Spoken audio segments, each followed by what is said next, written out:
আপনারা জানেন যে প্রবাসে আমাদের বাংলাদেশি ভোটার যারা আছেন তাদের এবারে ইনশাল্লাহ ভোট দেওয়া আমরা নিশ্চিত করতে চাই এবং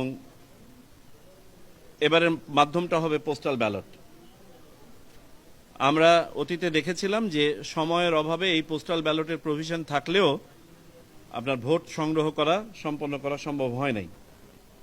এমত অবস্থায় আমরা যে পদ্ধতিগুলো অবলম্বন করতে যাচ্ছি যে প্রবাসীদের কাছে শুধুমাত্র সিম্বল ব্যালট যাবে, সেটাই হবে তাদের পোস্টাল ব্যালট এবং সেই সিম্বল ব্যালটে যতগুলো সিম্বল থাকা দরকার সেই সিম্বলগুলো থাকবে, যাতে করে আমরা এই ট্রাভেল টাইমটা কমাতে পারি।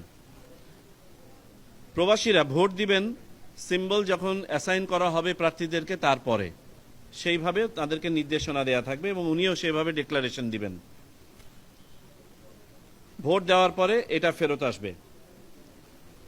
ঢাকাতে সময় সংক্ষিপ্ত করার জন্য একজন করে অ্যাসিস্ট্যান্ট রিটার্নিং অফিসার প্রত্যেক কনস্টিটিউয়েন্সির এখানে এসে পোস্ট অফিসের সাথে নির্বাচন কমিশনের সাথে একসাথে হয়ে এই হস্তান্তর প্রক্রিয়াটা অর্থাৎ ব্যালট পেপারটা পোস্ট অফিসের কাছে হস্তান্তর করা এবং বাকিটা পার্সোনালাইজেশন করা, অর্থাৎ খামের মধ্যে ভোটারের ঠিকানা লেখা, কোড দেওয়া, ব্যালটকে আপনার প্রবেশ করানো, প্রেরণ, এই কাজগুলো সম্পন্ন করবেন।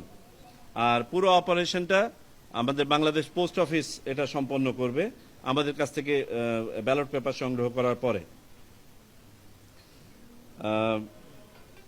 পোস্টাল ব্যালটে আমরা